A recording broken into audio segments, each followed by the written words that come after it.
네. 아 진짜 특징이 있네요, 편입은. 그렇죠. 네.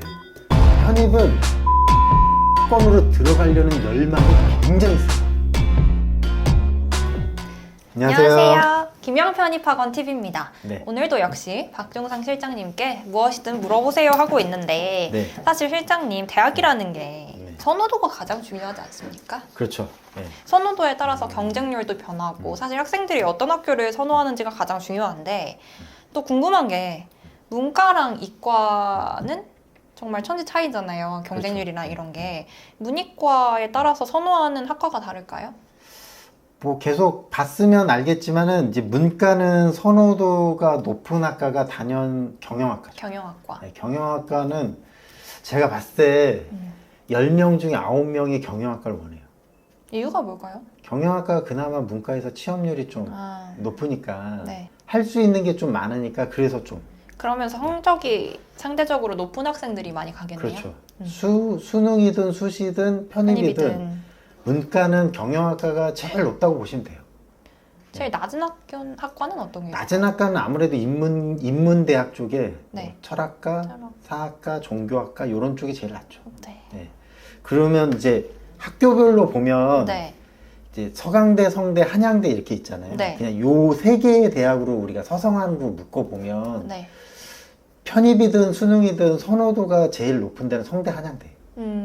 서강대가 아니네요. 그렇죠. 요 세 개 대학 중에. 근데 서강대가 세 개 대학 중에 선호도가 좀 떨어지거든요. 이유가 뭘까요? 학교도 작고 과도 별로 없고 이과는 선호도가 더 떨어지고. 근데 편입은 또 다른 게 네. 서강대학교는 네. 2차 전형이 없어요. 아, 시험 한 번으로 결정이 네, 그냥 되네요. 편입 시험 필기 시험으로 간다고 보시면 돼요. 아, 근데 성균관대는 일반 편입이 2차에서 면접이 있어요. 면접을 보고. 그리고 한양대학교는 2차에서 학업기획서를 제출해야 돼요. 그럼 2차에 뭐 할 게 많잖아요, 성대 한양대. 부담스럽죠. 그리고 전과하기가 쉽지가 않아요, 성대 한양대. 전과는 할 수 있는데 네. 지식이 없으니까 그렇죠. 그게 쉽지 않거든요. 네. 그러면 서강대학교 이번에 1월 5일 날인가 봤을 때 4개 대학이 같은 날에 봤는데 네. 서강대 서강대 경쟁률이 상당히 높았어요. 이유. 문과, 이과가 다. 이게 보면 이유 보면은 네. 서강대 2차가 없어서 그래요. 성균관대학교는 네. 문과가 20대 1 초반이에요. 20, 30대 1밖에 안 됐거든요. 어? 성균관대학교가 뚜렷이 같이 본 학교가 세종대예요. 음. 근데 마음만 먹으면 성균관대 시험 보고 세종대까지 갈 수 있어요. 둘 다 볼 수 있거든요. 네. 그럼 엄밀히 말하면 겹쳤다고 보기도 쉽지 뭐 어렵거든요. 그럼 성균관대 그냥 단독으로 봤다고 봐야 돼요. 근데 경쟁률이 거의 100대 1까지 올라가야 돼요. 근데 20, 30대밖에 안 됐어요. 생각보다 경쟁률이 낮았고요. 서강대는 생각보다 경쟁률이 상당히 높았어요. 한양대도 단독으로 봤거든요. 생각보다 그 경쟁률이 높지 않았어요. 그러면 성대, 한양대 보면 편입에서 보면 선호도는 높은데 네. 2차 전형이 부담돼서 서강대로 좀 몰리지 않았나. 그리고 성균관대학교는 네. 한문학과가 제 기억으로 18대 1이었어요. 어. 이거 100% 100대 1 넘어야 돼요. 서강대학교 종교학과가 97대 1이에요. 오. 차이가 근데 많이 나네요. 성균관대 한문학과가 18대 1밖에 안 나요. 근데 면접 때문에 그래요. 아, 그래요? 면접에서 한문 테스트가 들어갈 수도 있고. 근데 저 같아도 한자 너무 어려워. 네. 그래서 안 가는 것 같아요. 네. 근데 솔직히 그 종교학과도 만약에 면접 보면 곤란하잖아요. 그래도 읽을 수는 있잖아요. 그렇죠. 읽을 수 있죠. 네. 어쨌든 이런 네. 게 좀 들어가는 것 같고요. 다음에 중경외시 보면 네. 그냥 여대 빼고 그냥 중경외시 4개 대학만 보면 중앙대학교가 가장 선호도가 높다. 중앙대학교가 원래는 재단이 바뀌기 전에는 네. 경희대보다 더 떨어진다 그랬거든요. 수준이. 네.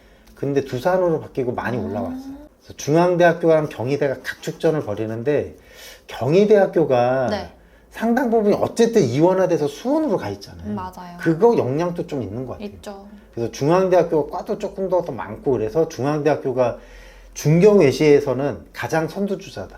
그러면 중경 외시 이 순서로 보면 될까요? 선호도는? 중경이 1위, 2위를 달리고 외시는 거의 비스무리하다. 아, 네.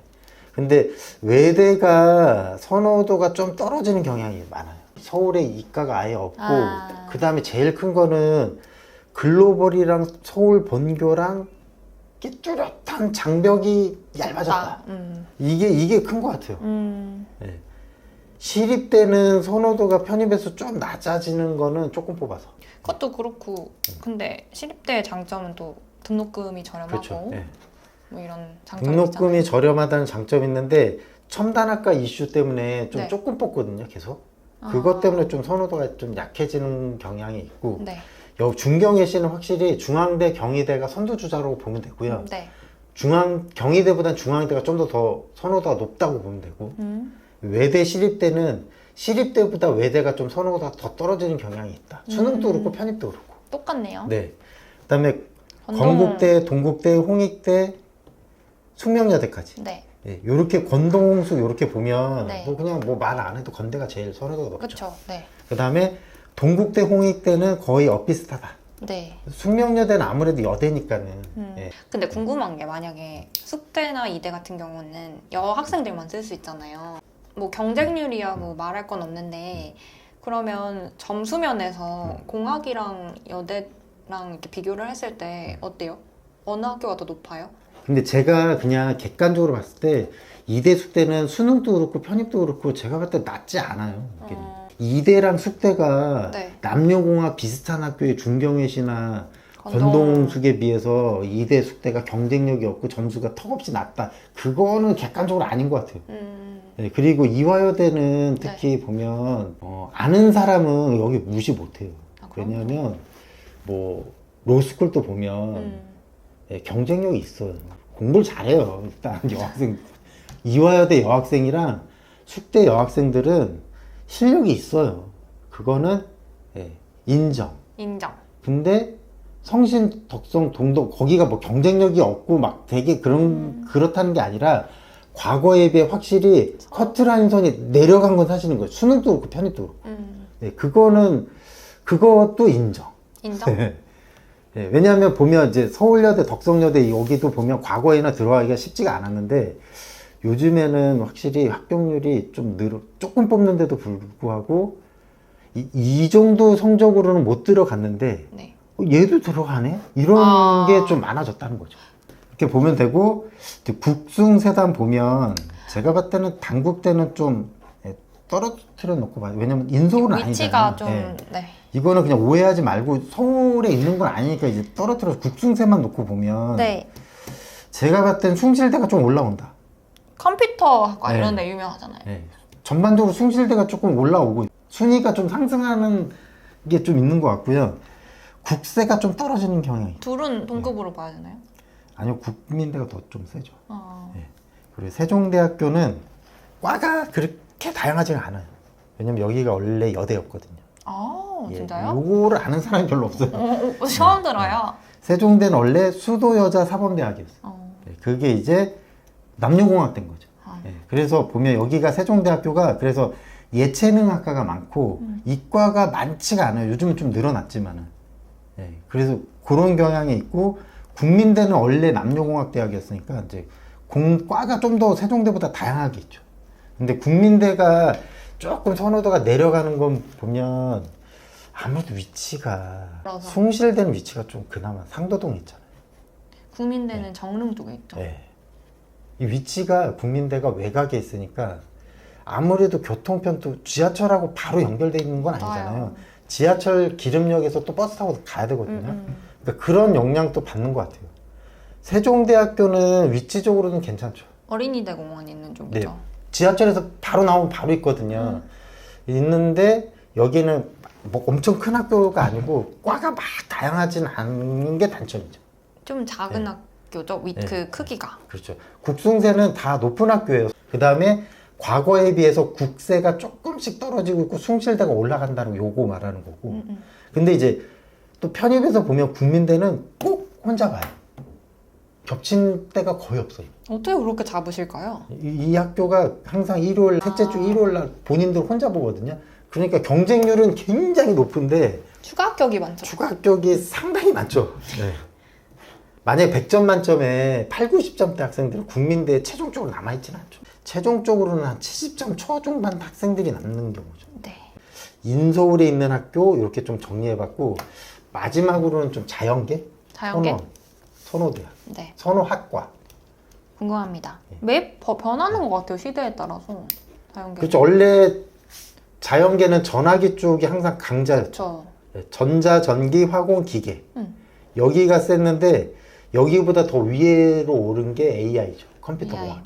인공지능이 대세잖아요. 이쪽으로 그럼요. 막 가려고 하잖아요. 네. 예. 그래서 아무래도 AI, 인공지능, 컴퓨터 공학과 이런 쪽이 이공계열은 독보적 1위가 돼버렸어요. 독보적. 예.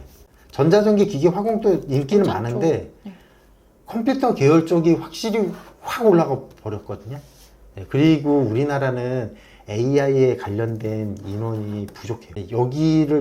여기를 가르칠 수 있는 교수님도 교수님들이. 부족하고 학생도 부족하고 대학원생도 부족하고 생긴 지도 얼마 안 됐고 그러니까 여기가 기회의 땅이죠.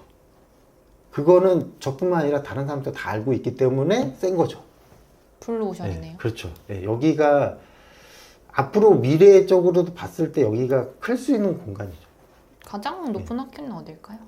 공대 중에 뭐 가장 높고 가장 선호도 높은 데는 단연 한양대죠. 한양. 네, 한양대 서울 성- 캠퍼스가 가장 가고 싶어하고 성균관대 수원은 아무래도 삼성이 재단이잖아요. 맞아요. 그래서 전화기 쪽이 많죠. 그렇죠. 네. 여기는 반도체 공학과도 있는데 네, 수능에서는 한양대보다 선호도는 성균관대가 더 높아요. 네 맞아요. 네. 근데 편입은 어쨌든 서울을 좋아하잖아요. 그래서 한양대가 좀 더 높죠. 네. 아 진짜 특징이 있네요, 편입은. 그렇죠. 네.